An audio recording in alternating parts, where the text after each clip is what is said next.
Si c'est la première fois que vous arrivez sur cette chaîne, je suis Sylvain Lepoutre. Cette chaîne, c'est le coin des youtubeurs. Elle est faite pour apprendre à développer son audience, développer sa chaîne, de la faire passer de petite chaîne à moyenne chaîne, à grosse chaîne, et pourquoi pas éventuellement un jour en vivre. Donc si ces conseils-là vous branchent, je vous incite à vous abonner sur la chaîne pour voir toutes les vidéos qui vont venir après. Si vous êtes habitué de cette chaîne, vous allez voir que les 3 premiers conseils, vous les connaissez déjà. Par contre, les 4 suivants sont un peu plus étonnants.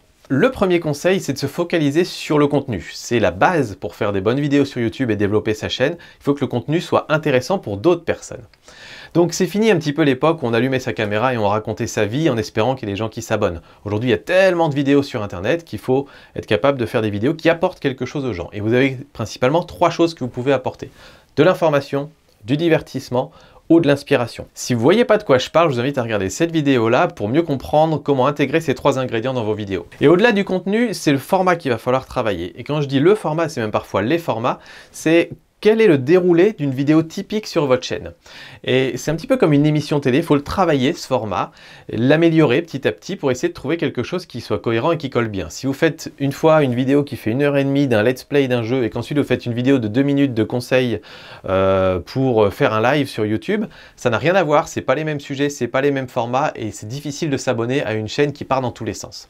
Le format très important, essayez de trouver votre format cette année. Et pour finir sur cette section contenu, utilisez tous les outils mis à votre disposition par YouTube. YouTube, l'an dernier, a énormément déployé l'onglet communauté, les stories, les lives, utilisez tout ça sur votre chaîne. YouTube veut de plus en plus que vous soyez présent sur la plateforme et veut éviter que vous envoyiez des gens sur Facebook, sur Twitch ou autre. Donc utilisez tous ces outils-là intégrés à la plateforme, d'autant plus que comme c'est des nouveaux outils, YouTube les met plus en avant. Deuxième conseil, soignez la qualité de vos vidéos. Alors quand je parle de qualité, pour une fois, je parle de qualité de contenu évidemment, mais surtout de qualité d'image, de son, d'éclairage. Ça paraît idiot et c'était pas vrai ces dernières années. La qualité était moins importante que le contenu, mais de plus en plus on s'habitue à vraiment un certain niveau de qualité sur YouTube et maintenant ça devient important. Ça devient important d'avoir une belle image, d'avoir un bel éclairage, d'avoir un beau son.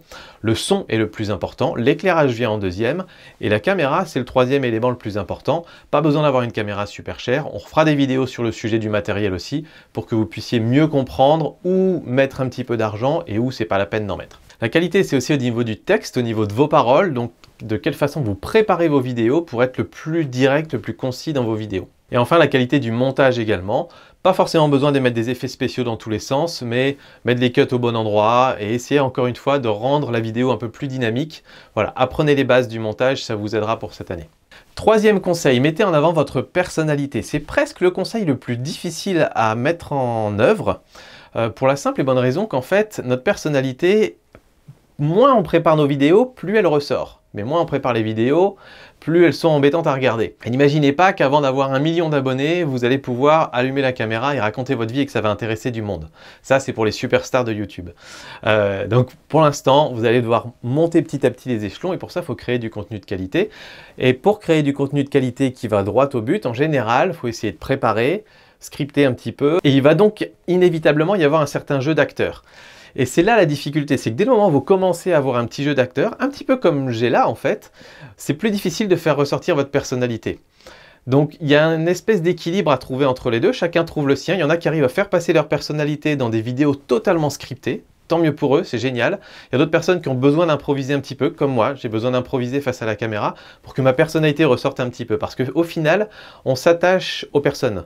On va venir sur une chaîne au départ pour du contenu, pour des choses qui nous intéressent, et ensuite on va s'attacher à une personne, on va se dire tiens j'aime bien cette façon de réfléchir, j'aime bien la façon dont il ou elle aborde les choses, et donc je vais le suivre plus pour cet état d'esprit que pour les infos en elles-mêmes en fait. Et c'est ça qui est important dans l'aspect personnalité. Et c'est d'autant plus important en 2019 qu'il y a énormément de marchés entre guillemets sur YouTube, de thématiques qui commencent à être saturées, où il y a énormément de créateurs de contenu. Et pour ressortir du lot, il faut mettre en avant votre personnalité parce que vous avez une personnalité attachante, vous avez certainement des gens qui vous apprécient dans votre entourage, famille, amis, etc. Il y a des raisons pour ça, et donc il faut essayer de les faire ressortir dans les vidéos, même si c'est pas facile. 4e conseil, ça peut paraître très basique, mais c'est prononcer le vous ou le tu dans vos vidéos. Ça dépend si vous tutoyez votre audience ou si vous la vous voyez. Moi perso, je la vous vois. Et pourquoi je vous donne ce conseil un petit peu bizarre? En fait, pour une raison assez simple. C'est que quand on parle dans ces vidéos en disant je, on imagine que la personne en face va être intéressé par ce qu'on a envie de raconter et on va parler de notre vie en fait quelque part. Et que la personne en face, en fait, on va lui demander un effort supplémentaire de se mettre dans notre peau pour ensuite tirer des conclusions pour sa propre expérience ou sa propre vie, on va dire. Typiquement, si je commence ma vidéo en vous expliquant que j'ai appliqué tel conseil cette année sur ma chaîne et que ça a bien marché, vous, dans votre tête, vous devez faire l'effort de vous dire « Ok, donc lui, il a appliqué ce conseil, mais en même temps, voilà le type de chaîne, voilà le type de choses qu'il fait. Est-ce que moi, si je mets ça sur ma chaîne, est-ce que ça pourrait marcher ou pas ?» Donc ça vous demande un effort assez important finalement pour vous projeter, pour voir si c'est un bon conseil pour vous ou pas. Donc, voilà, ça facilite, ça prémâche entre guillemets le travail pour votre audience, de vous exprimer en parlant de tu et de vous. Et en plus de ça, ça vous oblige dans la préparation de vos vidéos à vous mettre dans la place de votre audience, à la place de votre audience et de vous dire, est-ce que vous, les youtubeurs par exemple qui êtes en train de regarder cette vidéo, quels conseils je peux vous donner à vous, qui sont peut-être différents des choses que j'ai faites en 2018 ou des choses que je vais faire en 2019, qui sont plutôt un cas particulier en fait. Donc parfois, partager un petit peu son expérience, c'est bien, parce que ça permet d'illustrer, mais dans l'ensemble, essayez de faire en sorte que vos vidéos s'adressent à la personne et disent « Voilà, je veux vous aider, je veux vous donner des conseils pour que vous puissiez améliorer votre chaîne YouTube et je ne viens pas juste parler de moi, moi, moi. » Cinquième conseil, normalement si vous avez appliqué les 4 premiers, vous avez des vidéos qui sont assez qualitatives, qui normalement plaisent à pas mal de gens. En tout cas, les personnes qui tombent dessus, ça leur plaît. Et maintenant l'objectif, c'est de faire en sorte qu'il y ait plus de gens qui tombent sur ces vidéos. Et pour qu'il y ait plus de gens qui tombent sur ces vidéos, je pense en 2019, plus que jamais, il va falloir chercher les micro-optimisations. Alors qu'est-ce que j'appelle micro-optimisation? Typiquement, c'est tous ces petits signaux qui font que peut-être l'algorithme de YouTube va accrocher sur cette vidéo et pas sur une autre. Et ça peut se jouer à pas grand chose parce que comme vous le savez, je vous l'ai déjà expliqué dans cette vidéo-là sur comment fonctionne l'algorithme de YouTube, votre vidéo va être recommandée si elle performe mieux que d'autres vidéos qui pourraient être recommandées à côté de la vidéo que le viewer est en train de regarder. Donc, parfois, ça peut se jouer à 1% ou 2% sur certains indicateurs. Typiquement, le taux de clic sur votre miniature, par exemple. Si vous faites une miniature qui n'est pas forcément très incitative, avec un titre pas très incitatif, vous allez peut-être avoir, j'en sais rien, 4% de taux de clic sur votre miniature. Et si vous faites une plus belle miniature et un truc un petit peu plus accrocheur, vous allez peut-être avoir 6%. Et ces 2% d'écart, ça paraît rien, mais en réalité, quand on passe de 4% à 6%, vous avez amélioré de 50% la performance de votre miniature. Et ça peut faire une grosse différence pour vous faire passer au-dessus de 2, 3, 4 autres vidéos dans les vidéos recommandées. Et donc YouTube va se dire, tiens, cette vidéo performe bien, je vais plus la recommander. Donc ça va être des micro-améliorations comme ça, on va en parler beaucoup sur la chaîne cette année, sur les miniatures, sur les titres, dans les descriptions, mais aussi sur les formats de vidéos, sur le montage, voilà, tous ces petits détails-là. Si vous arrivez à gagner 2, 3, 4% de performance ici, là, là ou là, au final, ça peut faire la différence et vous pouvez avoir quelques vidéos qui sont prises par l'algorithme au lieu d'en avoir peut-être 0 aujourd'hui. Numéro 6, des collabs à tous les étages. Et quand je dis des collabs à tous les étages, c'est des collaborations, c'est pas réservé aux super chaînes de 1 million ou 10 millions d'abonnés qui sont tous dans les mêmes réseaux avec les mêmes producteurs et qui du coup font des trucs ensemble. Non, c'est pas réservé à ça. Vous pouvez vous-même sur votre chaîne faire des collabs. Vous pouvez avoir une chaîne de 200 abonnés et faire des collabs. Quand je dis faire des collaborations, c'est pas nécessairement viser la lune et vous dire je vais tout de suite contacter quelqu'un qui a 300 000 abonnés avec ma petite chaîne et je vais le supplier à genoux pour qu'il veuille bien qu'on fasse une collaboration ensemble. Non, faire une collaboration, c'est trouver des personnes qui sont à peu près dans le même domaine que vous ou qui ont la même façon de voir les choses que vous, ça peut être dans un domaine un petit peu différent, mais des personnalités un peu similaires où vous dites « j'accroche bien sur cette personne-là ». Typiquement, ça va être des chaînes que vous suivez déjà, vous avez l'habitude de suivre ces chaînes-là et vous allez petit à petit rentrer en contact.